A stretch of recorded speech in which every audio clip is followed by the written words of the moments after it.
Calla didn't know the number she'd accidentally texted belonged to the most powerful alpha on the continent.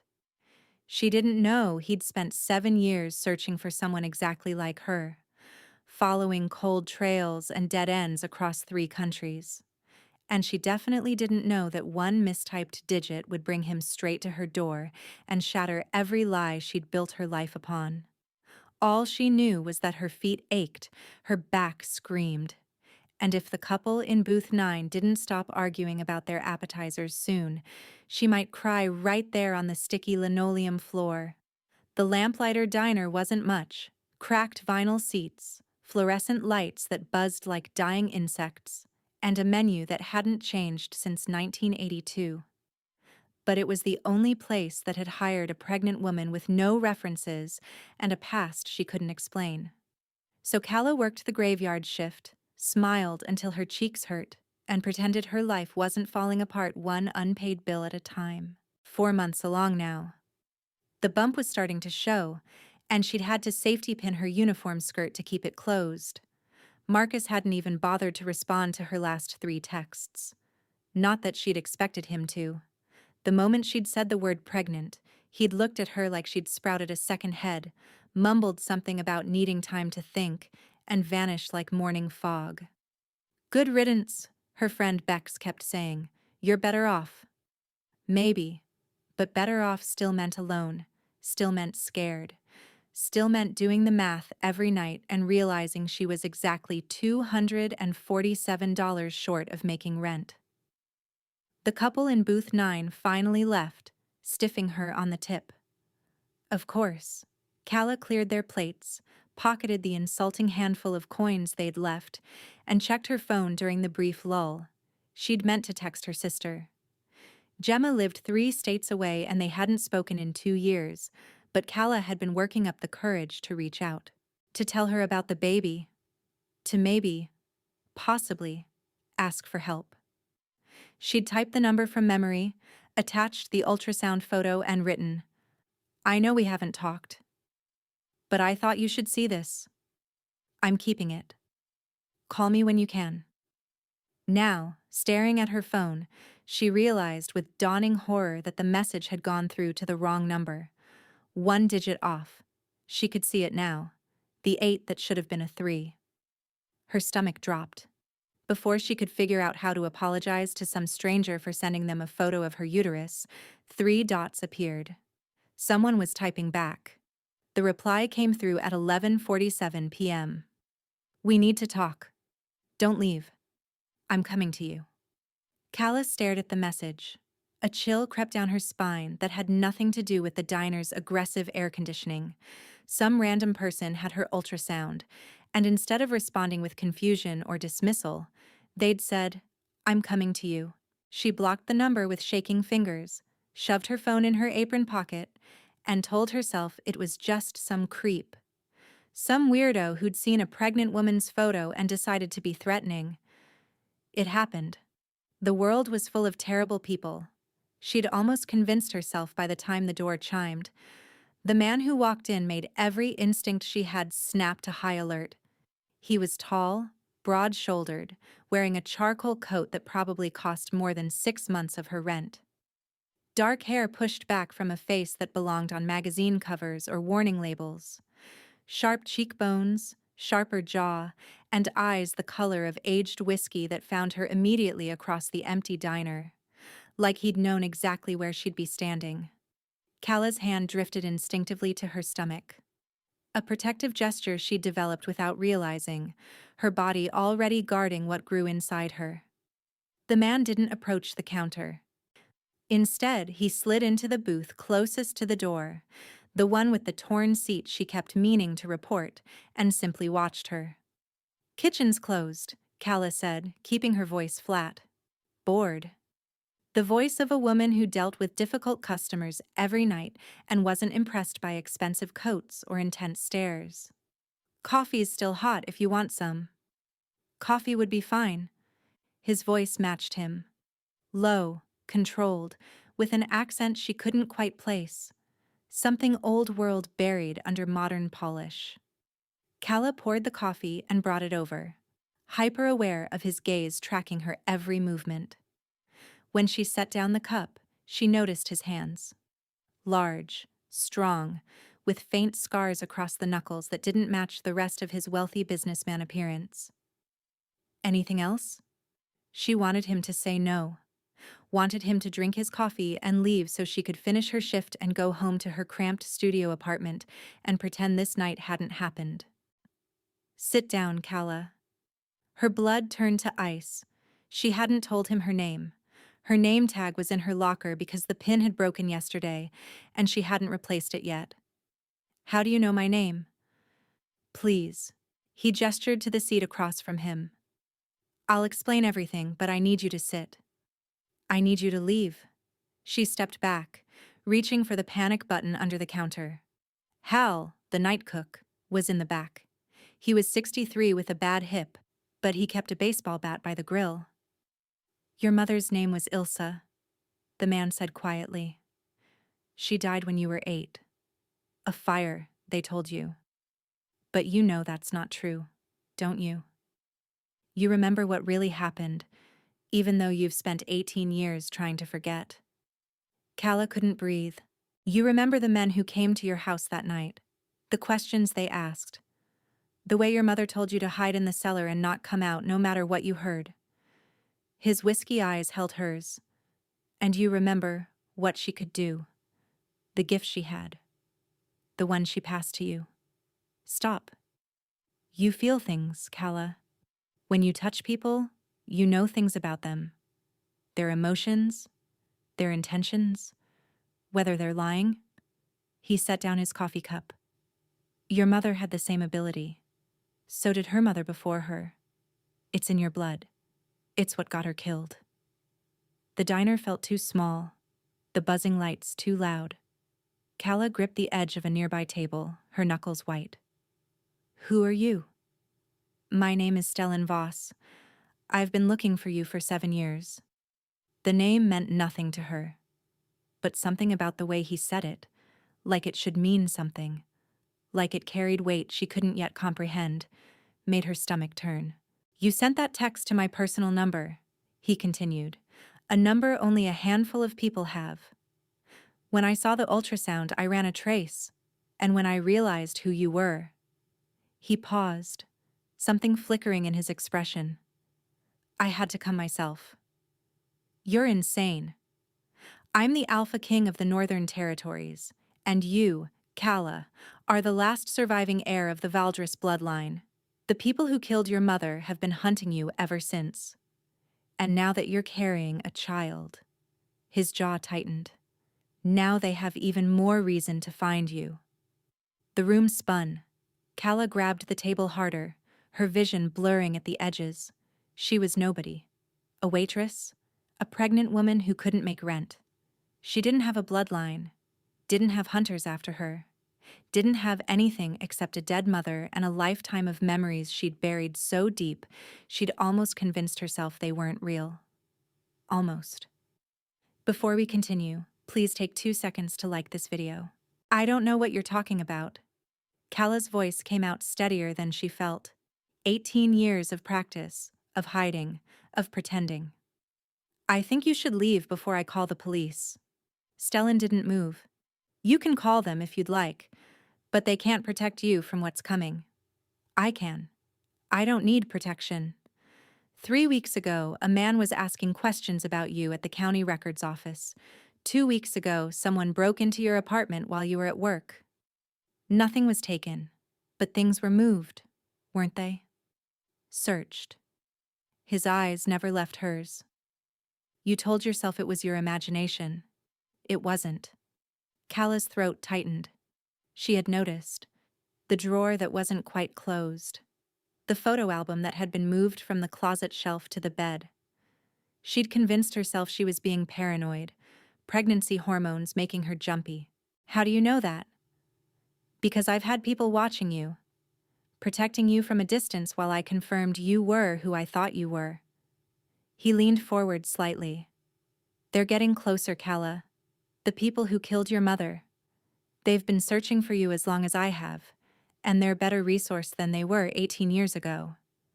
Why? The word cracked. Why would anyone care about me? Because of what you are, what your bloodline represents. Stellan's expression softened slightly, the first break in his controlled demeanor. The Valdris line was powerful. Your ancestors helped build the treaties that have kept peace between the pacts for centuries. When they were massacred, the balance shifted. Wars have been brewing ever since. Wars that will kill thousands if they ignite. And I'm supposed to, what? Stop a war? You're supposed to survive. To let me protect you while we figure out who's hunting you and why. He reached into his coat and withdrew an envelope, sliding it across the table.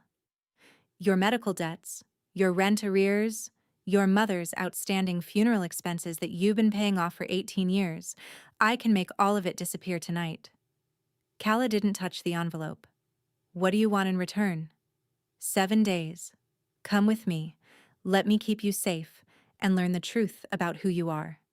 After that, if you want to leave, I'll give you enough money to start over anywhere in the world. New identity, new life, no strings. And if I say no right now, then I walk out that door and you never see me again. But the people hunting you won't stop. And without protection. He didn't finish the sentence. He didn't need to. Calla thought about the cramped apartment. The bills piling up. The baby growing inside her. The baby she already loved more than she'd ever loved anything. The baby she couldn't afford to give a good life.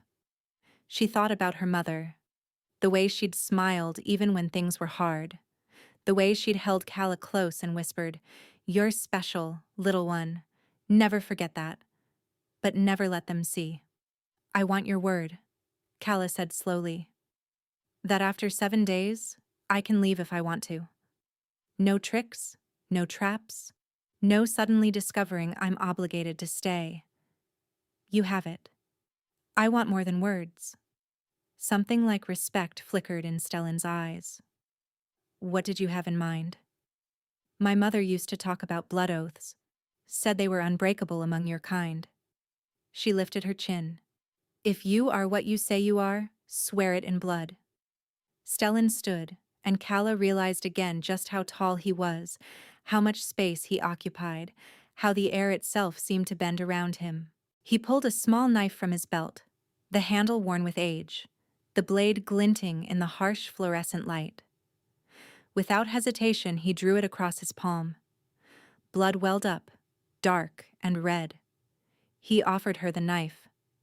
Calla's hands trembled as she took it. The metal was warm, as if it held its own heat. She pressed the edge to her palm, wincing at the sting, and watched her own blood rise. When she reached out to clasp his hand, she expected pain, expected the simple pressure of flesh against flesh. What she felt instead rocked through her like lightning. Every nerve ending ignited. Her vision went white, then gold, then settled into something sharper than it had ever been. She could feel him, not just his hand, but his presence, his emotions, his truth. He wasn't lying. Everything he'd said, every word, rang with absolute sincerity.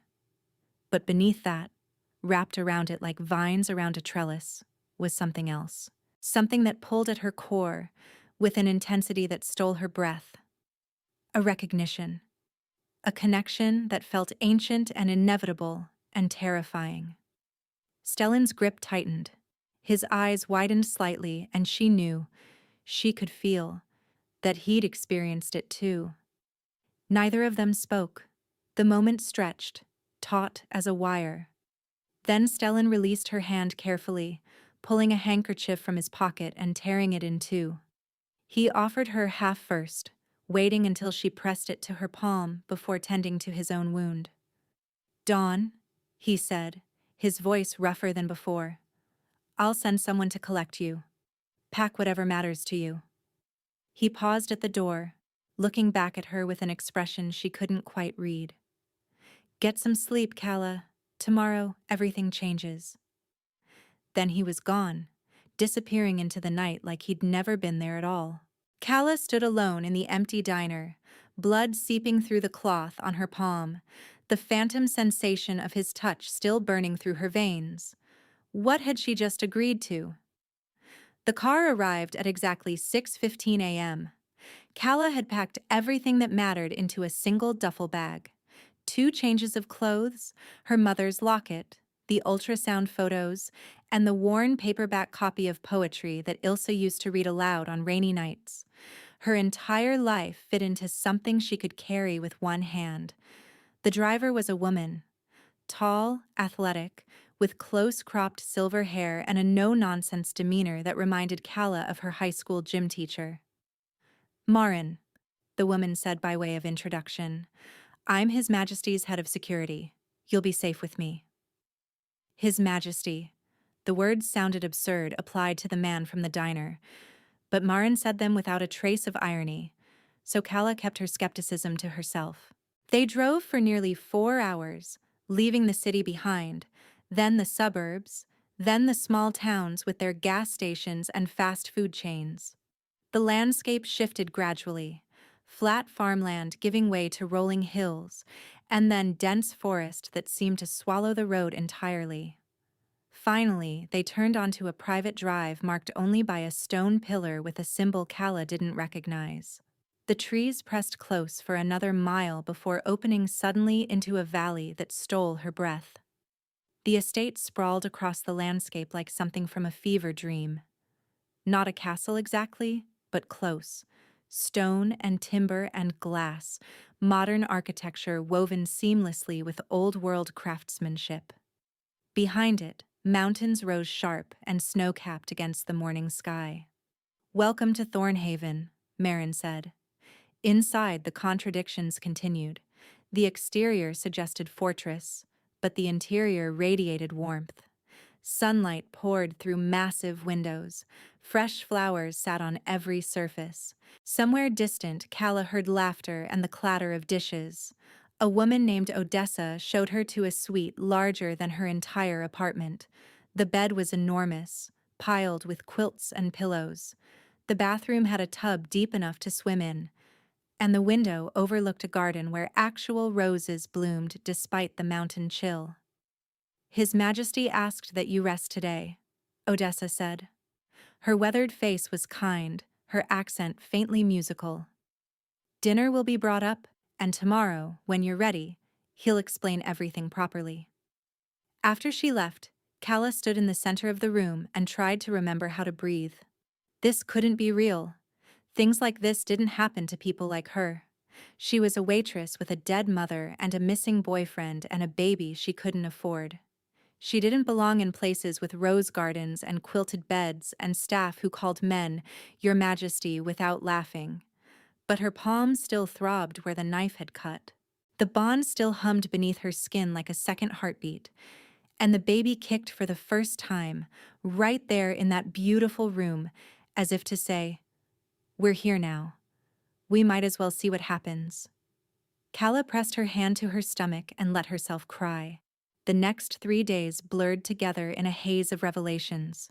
Stellan was patient, methodical. He showed her documents, photographs, family trees that stretched back centuries.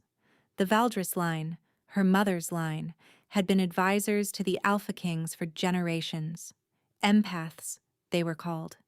People who could sense truth from lies, read intentions from a single touch, calm conflicts before they became wars. They'd been hunted to near extinction 20 years ago, a coordinated strike by a faction that wanted the old treaties dissolved, that wanted war instead of peace. Ilsa had escaped with infant Calla, gone into hiding, changed their names, spent the next 8 years running until they finally caught up with her. "We thought the line was dead," Stellan said. They were in his study, a room lined with books and maps, fire crackling in the massive hearth. "Until your text came through, until I saw your face and recognized Ilsa's features." "You knew my mother?" "I met her once, when I was 12. She came to advise my father during a territorial dispute." His expression shifted, something almost wistful. "She was remarkable. calm in ways that made everyone around her calm. She read my father's enemies like open books and helped him navigate the situation without bloodshed. Cala's throat tightened. She never told me any of this. She was protecting you. Anonymity was your only defense. Until I sent a text to the wrong number. Until then. He brought out objects next. Items recovered from the attack on her mother's family estate. Things that might hold residual impressions from that night. Stellan needed to know who had orchestrated the massacre.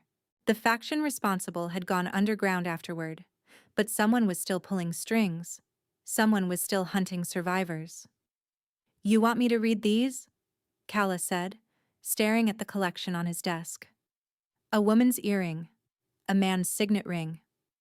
"Only if you're willing. I know what it costs you." She appreciated that he acknowledged it. Most people, when they learned what she could do, wanted to use her like a party trick. "Tell me what I'm thinking. Tell me if he's cheating." They didn't understand the toll it took. The way other people's emotions and memories crashed through her like waves, leaving her gasping and scraped raw. Cala picked up the earring first. The sensation hit immediately. A woman's terror, sharp and bright. Running through corridors, smoke, screaming, a child crying somewhere below.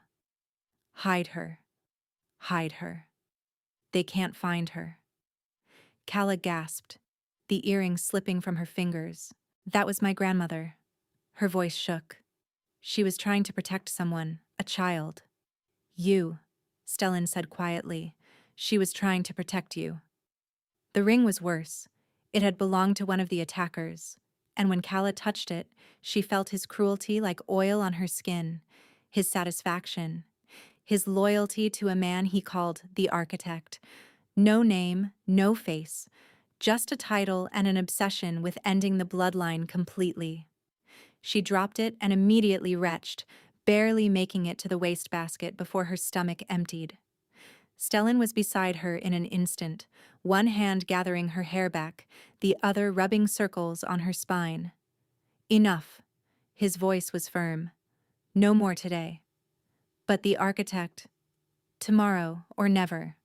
I won't watch you destroy yourself for answers." She let him help her to the small sofa by the fire, let him bring water and a cool cloth for her forehead. Let him sit beside her in silence while her body stopped shaking. "The Architect," she said finally. That's what the attacker called him. The person in charge. Stellan's jaw hardened.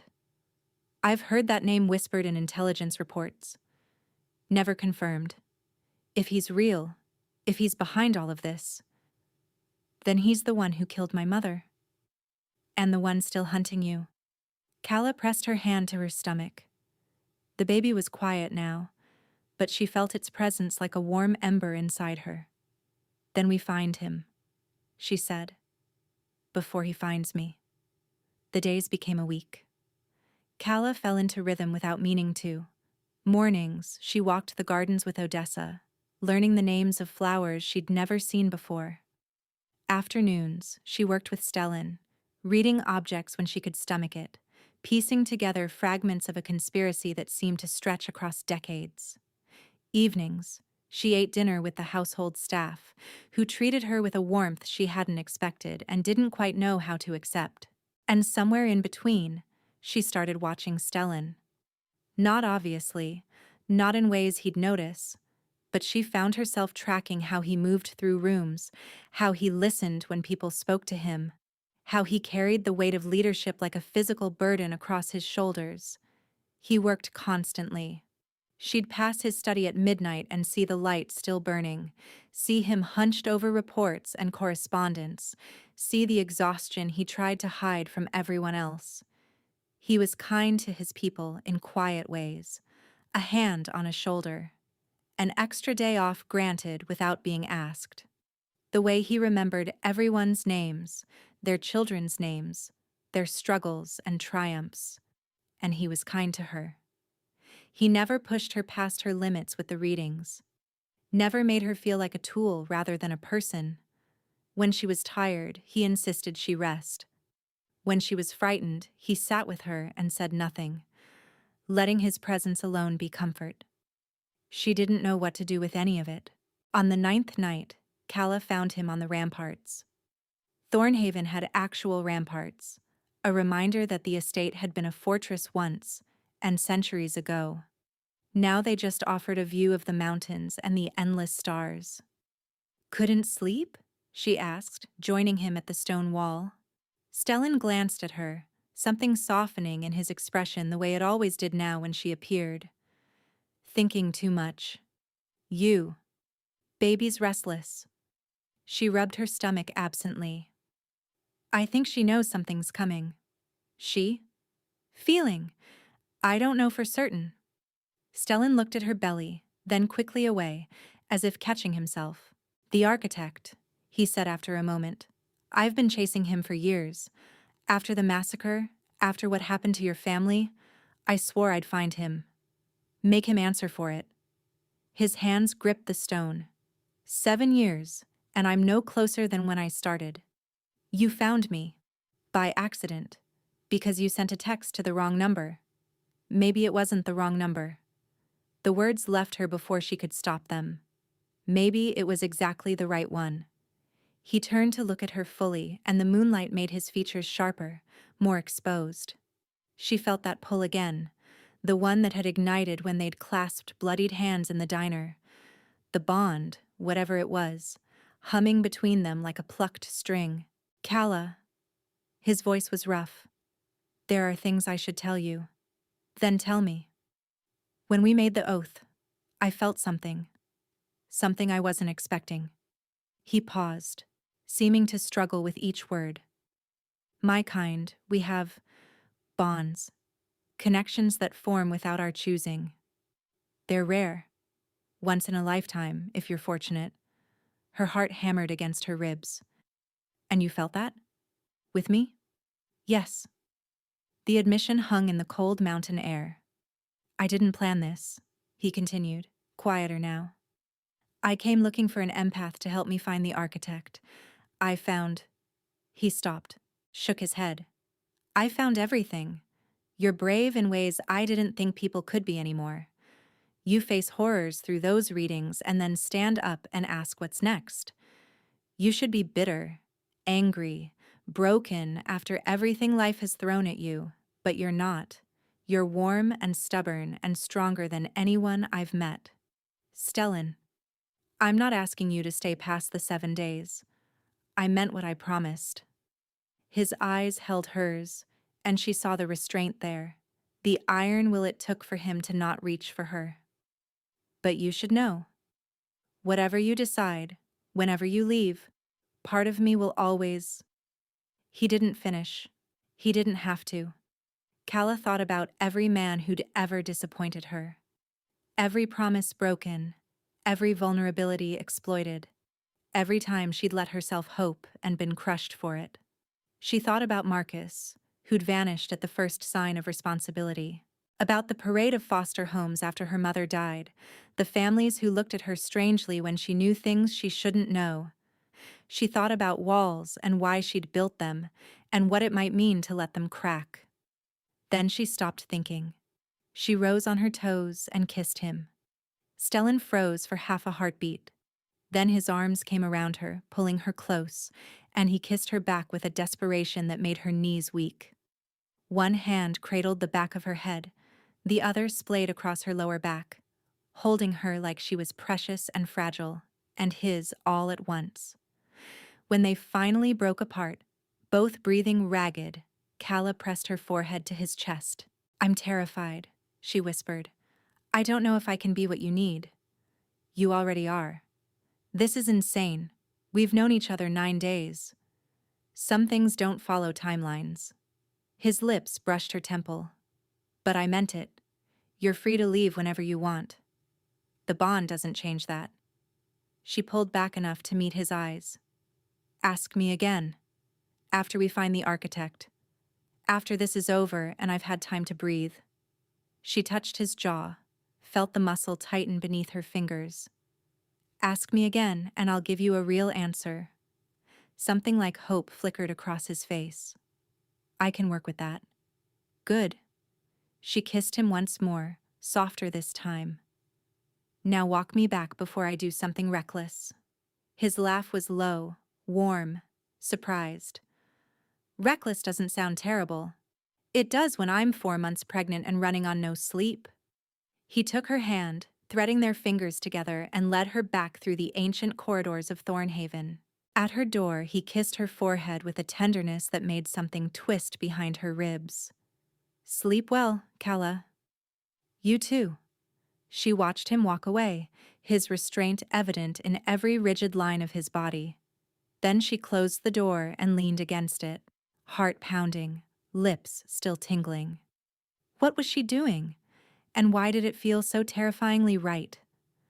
The attack came on the 11th night. Calla had been reading the final object, a leather journal recovered from a raid on a suspected faction hideout. The pages were mostly coded, indecipherable, but the cover itself held impressions. She'd barely touched it when the vision slammed into her. A room, elegant, old money, walls lined with hunting trophies and oil paintings. A man standing at the window, his back to her. Gray hair, tall, distinguished bearing. His voice carried the smooth confidence of someone who'd never been denied anything. The empath survived. She's at Thorn Haven now, under Voss's protection. Another voice, younger, eager to please. Should we move on the compound? No, too fortified. But she'll have to leave eventually. The child makes her vulnerable. We wait. We watch. And when the moment comes... The gray-haired man turned slightly, and Calla caught his profile. Sharp nose, cold eyes, a thin smile that made her skin crawl. We finish what we started 20 years ago. The vision shifted, twisted, and suddenly she was seeing something else. A map on his desk, Thorn Haven's layout, guard rotations, weak points in the perimeter. Someone inside was feeding him information. Calla ripped herself out of the vision with a gasp that felt like drowning in reverse. The journal tumbled from her fingers, and she would have collapsed if Stellan hadn't caught her. What did you see? He knows. Her voice cracked. The architect. He knows I'm here. He knows about the baby. And someone inside Thorn Haven is working for him. Stellan's expression went cold in a way she hadn't seen before. Dangerous. Lethal. Did you see who? No. Just that he has information. Guard schedules, layout, everything. She gripped his arms, her nails digging in. He's planning to wait until I leave, until I'm vulnerable. Then you won't leave. Stellan, he has someone inside your house. Nowhere is safe until we find out who. He pulled her close, one hand cradling her head against his chest. She could hear his heartbeat, rapid despite his controlled exterior. I won't let them touch you, he said against her hair. Either of you. You can't watch me every second. Watch me try. But even as he held her, Calla's mind raced. The gray-haired man, the distinguished bearing. Something about him nagged at her, something familiar she couldn't quite place. Then it clicked. The portrait in the East Wing. She'd walked past it dozens of times without really seeing it. A formal painting of Stellan's father with his counsel, and standing at his right hand, gray-haired even then, with that same sharp nose and cold smile. Lord Harwick, she breathed. Stellan went rigid. What? The architect. It's Lord Harwick. That's impossible. But his voice wavered. Harwick served my father for 30 years. He's on my council. He held me at my parents' funeral. I know what I saw. Calla pulled back to meet his eyes. He's the one who ordered my family killed. He's the one who's been hunting me ever since. And he's been sitting at your table this whole time, waiting for the right moment to strike. The argument that followed was the worst they'd had. Stellan wanted to send her away immediately. A safe house in the south. Guards she could trust. Far from Harwick's reach while he dealt with the traitor. Calla refused. If I run, he wins. He keeps his position, keeps his spy network, and keeps planning. You'll be fighting shadows while he picks off your allies one by one. And if you stay, you're a target. You and the baby both. Stellan's voice cracked on the last word. I can't lose you. Do you understand that? I can't watch them take you the way they took everyone else. Then don't send me away. She grabbed his hands, forced him to look at her. Use me. Let him think he's winning. Let him make his move while we're ready for it. You're asking me to use you as bait. I'm asking you to trust me. The words hung between them. Stellan's jaw worked, emotions warring across his face. Fear, anger, desperation, and beneath it all, something raw and vulnerable. If something goes wrong, it won't. You can't promise that. No. She squeezed his hands. But I can promise that running won't save me. It didn't save my mother. She spent 8 years hiding and they found her anyway. The only way this ends is if we end it. Together. Stellan closed his eyes. When he opened them again, the fear was still there, but so was resolution. Together, he repeated. But we do this my way. You don't leave my sight. At the first sign of real danger, you run. You don't argue, you don't hesitate. You run and let me handle Harwick. Stellan, please. His voice broke. Give me that much. Let me know you'll be safe if everything falls apart. She touched his face, felt the tension in his jaw, the desperation beneath his controlled surface. Okay, I promise. He kissed her then, hard and desperate, pulling her against him like she might disappear if he let go. His hands shook where they gripped her waist, hers tangled in his hair, holding him just as tightly. When they broke apart, foreheads pressed together, both breathing ragged, he whispered her name like a prayer. I trust you, she said. Whatever happens, I trust you. Something in his expression shattered and rebuilt itself, stronger than before. Then let's end this. They moved within 48 hours. Stellan fed false information through suspected channels. A journey south. Calla being moved to a safe house. Light security, just 3 guards. An opportunity too perfect to ignore.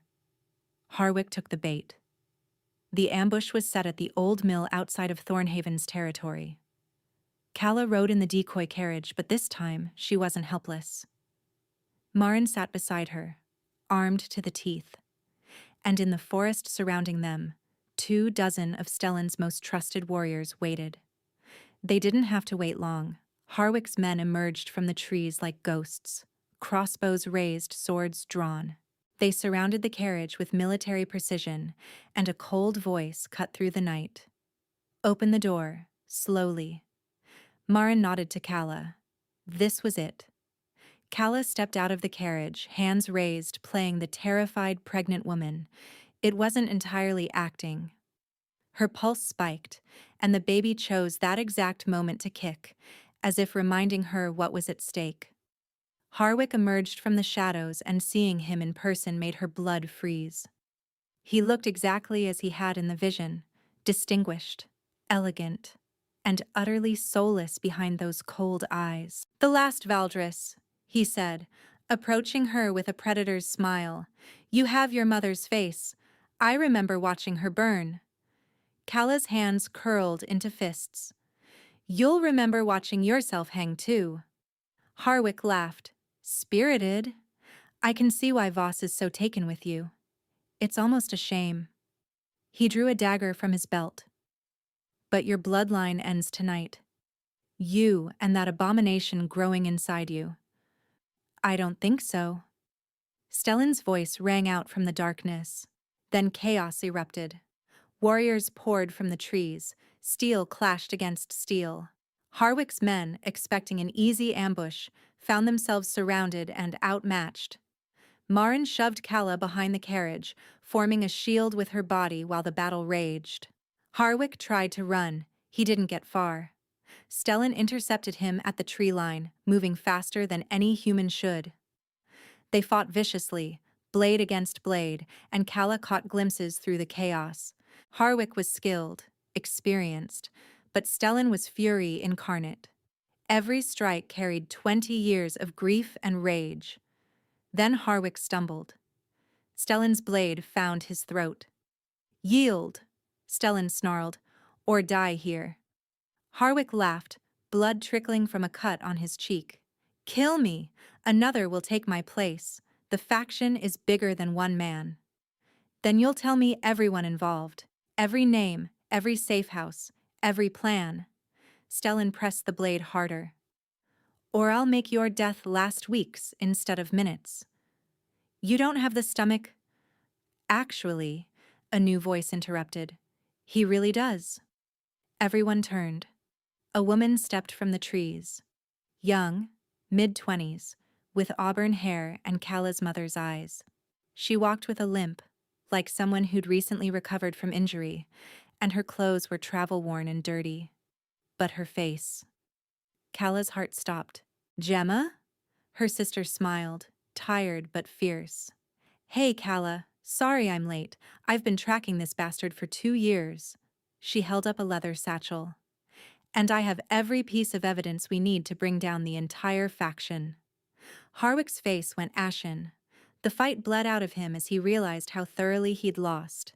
Stellan looked between the sisters, then at Harwick, then back at Gemma.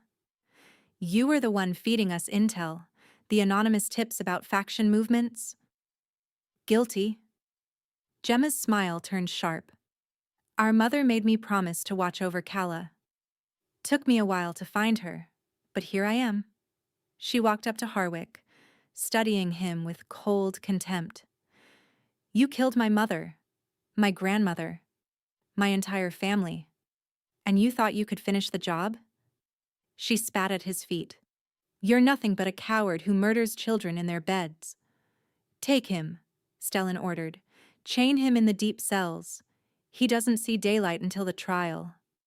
As his warriors dragged Harwick away, Kala crossed the blood-soaked ground to her sister. They stared at each other for a long moment. So many years. So many unanswered questions. Then Gemma opened her arms and Kala fell into them, sobbing. "I've got you," Gemma whispered, holding her tight. "I've always had you. Even when you didn't know it." The trial took 3 weeks. Harwick tried everything. Denial, deflection, claims of loyalty twisted by Kala's unreliable visions. But Gemma's evidence was irrefutable. Letters in his own hand, financial records tracing payments to assassins, testimony from former associates who'd been granted immunity in exchange for truth. The council found him guilty of treason, murder, conspiracy, and crimes against the crown. He hanged at dawn on a gray morning. Kala didn't attend. Instead, she sat in the gardens with Gemma, wrapped in blankets against the chill, watching the sky lighten. "You didn't have to come," Gemma said quietly. "Neither did you. But you spent 2 years hunting him anyway." "Mom made me promise." Gemma's voice caught. "Before she sent me away that night. She knew they were coming, knew she couldn't save both of us. So she hid you in the cellar and sent me running with instructions to a contact 3 towns over." She wiped her eyes. "I wanted to go back. Every day for years I wanted to find you. But the contact said if I surfaced too soon, they'd track me to you. So I waited. I gathered evidence. And when I finally found you, I was texting ultrasounds to the wrong number." Gemma laughed, watery but genuine. Of all the ways for the Alpha King to find the last Valdris heir. They sat in comfortable silence. Somewhere in the castle, Kala heard voices. Life continuing despite the morning's grim business. "He loves you," Gemma said eventually. "Stellan, I've watched him these past weeks. The way he looks at you, the way he can barely stand to be in a different room." Kala's hand drifted to her stomach. The baby was 5 months along now, the bump impossible to hide. "I know. Do you love him?" The question should have been complicated. It wasn't. "Yes," Kala said. "I think I have since the night he asked me to trust him, and actually meant it." Gemma nodded slowly. "Then what are you waiting for?" She found Stellan on the ramparts at sunset. Their spot now. The place where they'd had their first real conversation, their first kiss, their first confession. The mountains glowed amber and rose, and the wind carried the scent of pine and approaching snow. He turned when he heard her footsteps, and his face transformed the way it always did now. Softer, warmer, like she was the best thing he'd seen all day. "It's done," he said. "The faction is dismantled. Gemma's evidence helped us identify 17 other conspirators. They're being arrested as we speak." "I know. Marin told me." Calla joined him at the wall, standing close enough that their shoulders touched. For a moment, they just watched the sunset together. 7 days, she said finally. Stellan's expression flickered. "What?" "That was our agreement. 7 days, then I'm free to go." She felt him tense beside her. "It's been 5 weeks." "I know." His voice was carefully neutral. "You've been free to leave any time. The gold is waiting. New identity papers, if you want them. I can have you settled anywhere in the world by tomorrow." "Is that what you want? For me to leave?" He was quiet for so long she thought he might not answer. When he spoke, his voice was rough. "You know it isn't." "Then ask me." Stellan turned to face her fully, and she saw everything he'd been holding back. The hope he was afraid to feel, the fear of rejection, the love he'd been guarding so carefully, trying not to pressure her. "Calla, I love you." The words came easily, finally. "I love how you carry the weight of an entire kingdom and still find time to ask how I'm feeling. I love how you held my hair back when the visions made me sick and never once made me feel weak for it. I love how you look at my stomach like my baby is already yours, even though you've never said it." Stellan's breath caught. "I spent my whole life running," she continued, "hiding. Convincing myself I didn't deserve good things because good things always got taken away. But you..." She touched his face, felt his jaw tremble beneath her palm. "You make me want to stay. Not because of the bond, not because of safety, but because when I'm with you, I feel like I'm finally home." "Calla." Her name cracked in the middle. "So ask me. Ask me to stay." He pulled her close, forehead pressed to hers, breathing her in. "Stay," he whispered. "Stay with me. Marry me. Let me love you for the rest of our lives. Let me raise this child with you. Be a father to her. Build something real and lasting and good." "Yes. Let me..." He stopped, blinked. "What?" "Yes." She laughed, tears streaming down her face. "Yes to all of it." Stellan kissed her like a man who'd been drowning and finally found air. Deep and desperate and reverent all at once. His hands cradled her face, her back, her stomach where the baby kicked against his palm. When they finally broke apart, a voice drifted up from the courtyard below. "About damn time?" They looked down to see Gemma grinning up at them, hands on her hips. "How long has she been there?" Stellan muttered. "Probably the whole time." Calla laughed through her tears. "Get used to it. She's family." "So are you." He kissed her forehead, soft and sure. "So are you." The bonding ceremony took place under the full moon, 3 weeks later. Calla wore deep green silk that flowed over her growing stomach like water. Stellan wore formal black, his family crest gleaming at his shoulder. The entire household gathered in the great hall, candles burning in every corner, flowers spilling from every surface. Gemma stood beside Calla, eyes bright with unshed tears. Marin stood beside Stellan, looking almost soft for once. They spoke their vows in the old way. Promises of partnership, of choice, of love freely given. When Stellan slipped the ring onto Calla's finger, his hands were steady, but his voice shook. "I choose you," he said, "today and every day after." "I choose you back," Calla whispered, "for everything that comes." The bond sealed between them, not a chain, but a bridge. two people who'd found each other against impossible odds, choosing to walk forward together.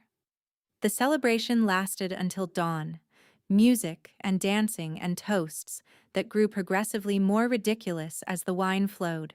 Gemma gave a speech that made everyone laugh and cry in equal measure. Odessa presented a cake that could have fed a small army, and through it all, Stellan kept Calla close, like he still couldn't quite believe she was real. Later, much later, they finally escaped to their chambers. Their chambers now. The realization still made Calla's breath catch. Stellan loved her slowly that night, reverently, worshipping every inch of her changing body. He whispered promises against her skin, pressed kisses to her stomach, told the baby stories about the family she was being born into. Afterward, they lay tangled together in the moonlight, his hand resting on her belly where their daughter kicked lazily. "Tell me something," Calla said. "Something I don't know." Stellan was quiet for a moment, thinking. "When I got that text, your ultrasound, I stared at it for an hour before I traced the number." He kissed her shoulder. Something about it felt different, important. "I almost convinced myself I was being ridiculous. But you came anyway." "I came anyway." His arms tightened around her.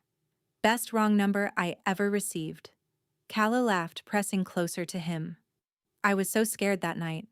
Alone and pregnant and drowning in debt. I thought my life was over."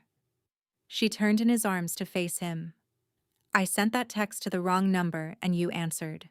You showed up. You changed everything." "You changed everything," he corrected.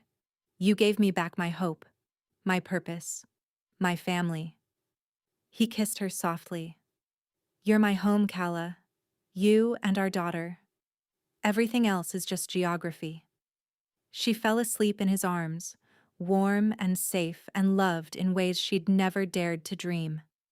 Outside, the stars wheeled slowly overhead, indifferent to the small miracle happening in the castle below. A woman who'd spent her life running had finally found a place to stay. A man who'd spent his life searching had finally found what he'd been looking for. And somewhere in her belly, their daughter dreamed the first dreams of a child who would be born into love. It had started with a wrong number. It ended with home. Where are you listening from? Let's meet in the comments. I love hearing your thoughts. And if you'd like to support me, please subscribe.